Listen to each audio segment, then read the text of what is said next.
Today we're going to talk about why I decided to permanently take my business off of Facebook. Now, Facebook happens to be a hot thing right now. You can apply this to any other social media though. I knew that in December, I believe of 2019, I shut it down and I was being disconnected from the very people that I serve. I like the spigot analogy because at any time they can turn up or turn down the amount of people you're connecting. Imagine like having a brick and mortar store, and then the city or the landlord that you're renting the storefront from or whatever, at any time they can go and say, okay, only 5 people can be on this sidewalk to walk by your place, and only like 1 or 2 people can actually come in the store. But if you pay me a little bit extra rent this month, if you pay a little bit more extra taxes to the mayor or to the city or to the state or whatever, then maybe you can have 10 people come walk past and 5 people come into the store. That's what's happening on social media. Think about that. These are things that we would not accept, we would not be comfortable with. I know people that have brick and mortar places, they would not go for this at all. But we go for that every single day with social media. And that's becoming a lot more intense as we become more independent. I know one of the telltale signs, which always gave me shivers, was probably about 5-6 years ago, shortly after I left Silicon Valley. And there would be new startup businesses. And it was after I became an entrepreneur, but before I started coaching. So I couldn't give advice like that because I wasn't quite mature enough. But I knew something was wrong because I would see people who would be starting up businesses and their website would be just their Facebook page. What if something happens to Facebook? Then suddenly you can't connect with your customers. I went through this experience. Luckily not that, because I started my business way earlier in the era where Facebook actually wasn't around when I started my business. So it wasn't even an issue like that. I'm glad that wasn't even a choice for me, as it was for a lot of folks that have been around for a decade or two. But my whole point is that there's a certain point where you're going to shift to owning your own property.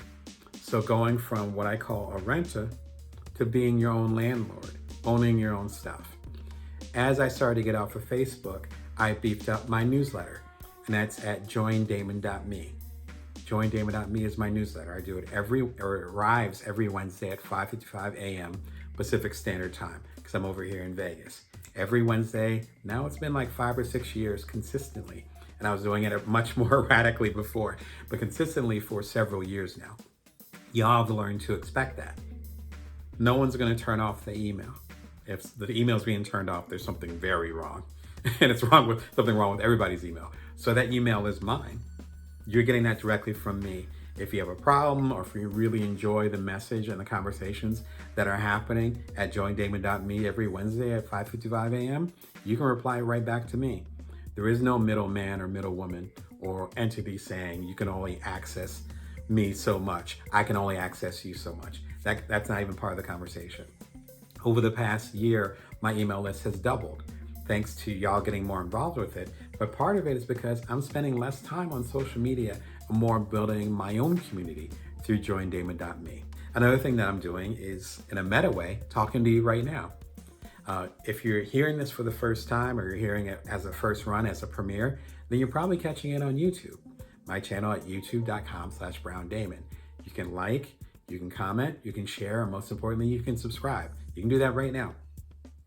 And the YouTube guidelines are so broad that I don't have to worry about me being cut off from you. This is about as close as I can get, aside from building videos on my own website. This is as close as I can get to having my own channel. That's why I'm building up this YouTube community with you in mind. That's why I'm spending hours and hours on content, having these conversations that are usually reserved for my books or for my one-on-one coaching sessions, which costs a few $100s an hour. I'm giving them to you so that we can build this community. I'm not depending on Facebook or LinkedIn or Twitter or TikTok or Snapchat. I can keep going. You could be listening to this video or watching this video 10 years from now. Replace the names and it's gonna be the same conversation. I was around when MySpace was popping. I remember when Friendster started, which was around the time I was in grad school. Same conversations. So again, if Facebook isn't popping right now when you're listening to this, then just replace it with another name, right? You always want to be the landlord. I am the landlord of joindamon.me. I am the landlord of my YouTube channel, youtube.com/BrownDamon. Slight rental fee over to YouTube, but that's pretty much it. But definitely the joindamon.me, 100% mine. And it's about getting as close to ownership as possible so you don't have to worry about that. As I've talked about in other videos, particularly the ones about social media, there were times, particularly over the past year, where the conglomerate of Facebook, WhatsApp, it's not a city in Compton, Facebook, WhatsApp, and Instagram were completely down. There were times when Twitter was completely down. There were times when LinkedIn is down. And I actually enjoy LinkedIn quite a bit. There were times when those guys were down during a pandemic. My book came out, Built From Now. This book came out January 28th, 2021. What if I was launching a book only on social media and it happened to be the time when it was down? I would have lost hundreds, if not thousands of dollars worth of sales and opportunities. Instead, I had a launch on Instagram. I had a launch on Amazon Live. And you can check it out at amazon.com/shop/BrownDamon. I have an Amazon Live that I do there that comes over to this YouTube channel. I have my email list. They learned about it and pre-ordered it like 6 months before it hit the store. There's so many different ways that you can connect with people that have nothing or little to do with social media. That's you putting the keys, not even the keys, putting someone else in the driver's seat. Don't worry about the keys. I'm bad with analogies right now. Forgive me. Putting someone else in the driver's seat and saying, take me where I need to go. Instead, you need to be in the driver's seat. So even if you're working with social media, and there's nothing wrong with it, you can catch me on the social media. But I have my email list, I have this YouTube channel, I have my Amazon Live stuff, I have a lot of stuff that's going on that has nothing to do with leaning completely on third parties to connect with y'all. Today on the show, we're going to talk about how you can create an online business or at least have an online presence without being on social media. If you've been not very active on social, any social web or whatever, over the last few days, you might have missed it. Facebook shut down completely for like, I don't know, definitely during the business day. I want to say 12 to 18 hours. Most of Monday, it was shut down. That means Facebook, that means Instagram, that means WhatsApp, because they're both of the latter two are Facebook properties. They're all shut down.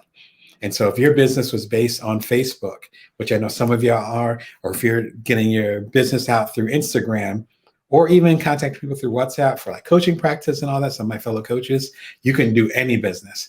And as I've said in the past on the show, I know people that have 7, 8, in some cases 9-figure businesses, and they're totally dependent on social media. That scared me. That's why I got off of social media many, many years ago, particularly Facebook. I left Facebook 2 years ago. A few of them I don't even mess around with. You might catch me on Instagram, might catch me on Twitter, sometimes on LinkedIn.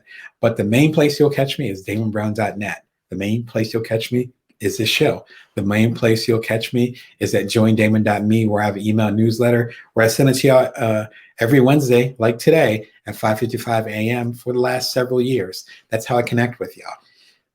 Owning this connection matters so much. So what we're going to talk about today is I'm going to recommend a few books that will help you own that connection, because again, they have these moments a few times a year, and I think they're going to get more increase and more increase, whether it's a power play from the social media companies or it's some type of incident like happened on Monday where suddenly you're not going to be able to access your customers or the people that you serve as much.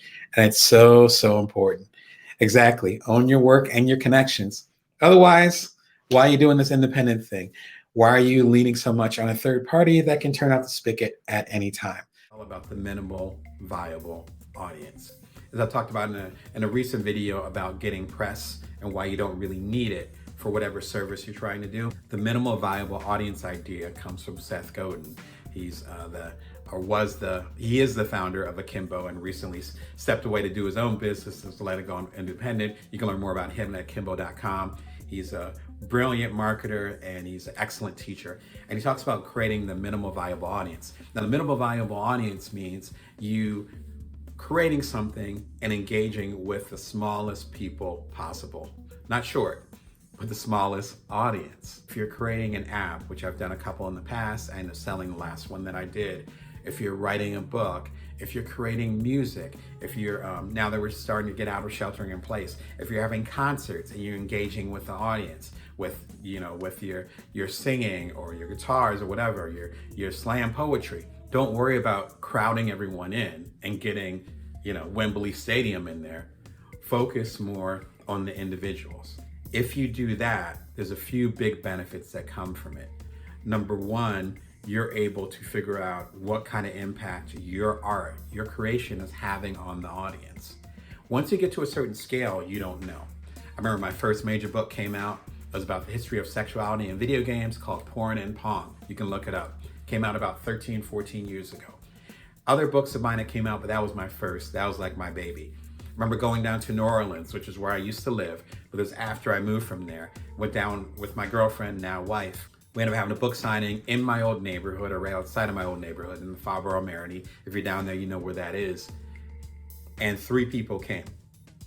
Literally 3 people. So we had other business in New Orleans, but I flew all the way down. I think I was in California at the time. Flew all the way from California to New Orleans to have a book signing for my first major book. 3 people came. One of them might have been my wife. I can't remember, but it was definitely 3 people, right? And I gave my all. And it was great. Fast forward years later, I'm doing keynotes, and I had one last year, I had 1,000 people in the crowd, but I knew how to talk to them. I talked to them as individuals. I talked to them not as this lump sum of 1,000 people. I knew what kind of impact my work made on them. In fact, that's part of what made me a keynoter a few times last year, is I knew how to talk to them individually. That's what Chainz is talking about. That's what Seth Godin is talking about. That's what I'm talking about. You're creating for one. There's not gonna be 10 million people reading this book at the same time. I look forward to that.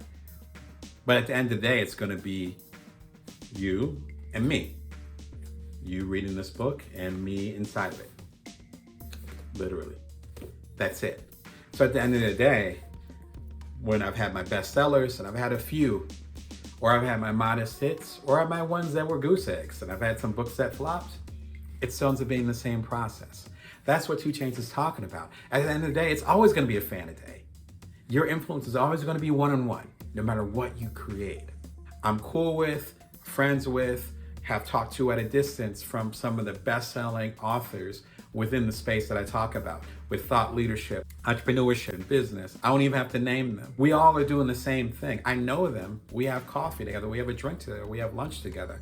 I've seen them speak and then, giving them props after their keynotes. We're all doing the same thing. They're doing the same thing I was doing in New Orleans more than a dozen years ago when I was talking to 3 people. They're talking to 3,000. Some of them are talking to 30,000. We're all having the same experience. And so you rushing to have a bunch of people following you, a bunch of people buying your product, a bunch of people that you're trying to influence, there's no point in rushing that, because what you're gonna learn is the power of impact. You'll be able to get more insight as you move forward. One of the challenges too, if you're going for the big audiences, which Chainz knew really early, is that if your stuff is for everybody, that means it's for nobody. We find this a lot in the coaching space. We find this a lot in the creative space, particularly with writing, where if you're writing a book and someone says, who's your book for? This book? This is for people who are trying to make impact, who have limited resources, over-mentored and underappreciated, who aren't sure, they know what kind of impact they want to make, but they're not sure if they can actually make the impact. So they need to create a framework to build with that, to build from now. And they're not exactly sure how to do it. This is going to give them the framework for it. They have a passion about something. I'm going to help them build from now based on the resources they have, no matter where they are in the world. That sure as hell isn't everybody. But there's so many times when we'll create something and you might ask, well, who's it for? Well, it's for everybody. No, hell no. Pardon my French, not going to happen. Because when you make something for everybody, it becomes mush. It becomes the lowest common denominator, as we used to say about TV back in the day, right? You're creating something for everybody, it's mush. But that's what happens when you're thinking about hundreds of thousands of people and you're not thinking about one individual. You're not thinking about me as an individual when you create something. That's what Chainz, that's what he understood. That's why he has a success and continues to have success again, we're on parallel tracks. And so I know that journey. Our journeys aren't that much different. He's been in the business for a while. This is why he's still in the business. He's still thinking of one fan at a time, building community. So you want to create something, as I've talked about in other videos, including my interview with Afrotech, where we talked about with Will Lucas, shout out to him, where we talked about whether you want to build your idea first or if you want to build your skills. And I said, build your idea first, because sometimes we end up being so worried about having things perfect or right, and we're working in our basement trying to get things together and make sure we're at a certain level, that we're not building with the community that we're going to be serving. And when we worked on Cuddler, any other thing that I've created that became a bestseller or my best-selling book, my previous best-selling books, even with the new book, Build From Now, those conversations, those discussions, the community, including you, that I ended up connecting with, that was happening well before the book was written. That was happening well before Cuddler became a reality later on that summer of 2014, actually fall of 2014. But all that summer we were working on it, and we were building community. So by the time it came out, there was already a network of community. For you, that could mean if you have a book coming out, who is your book for? Are you going to the conferences that include the people that would be reading your book? Are you up on the latest news about the people who are reading your book? What are the other things in the competitive space? The people that are interested in your book, what else are they doing? Are they watching Game of Thrones or are they watching WandaVision? I know exactly for Build From Now, I know exactly who my ideal reader is, what they're reading right now, what they care about, what they're involved in, what they're not involved in. That happened well before I announced the book Build From Now, and it came out earlier this year. That community was already built. So when it came out, it had solid sales. It's still selling. You guys are listening to a show that I launched right before Build From Now came out. This show is part of that discussion. So the commentary and the community that's being created around this show, that's the same community that would be interested in this book. Now, it's not the intention of saying you need to buy the book, and that's the only reason why I'm engaging with the community. In fact, it's the reverse. I'm engaging with this community and serving y'all by delivering the book.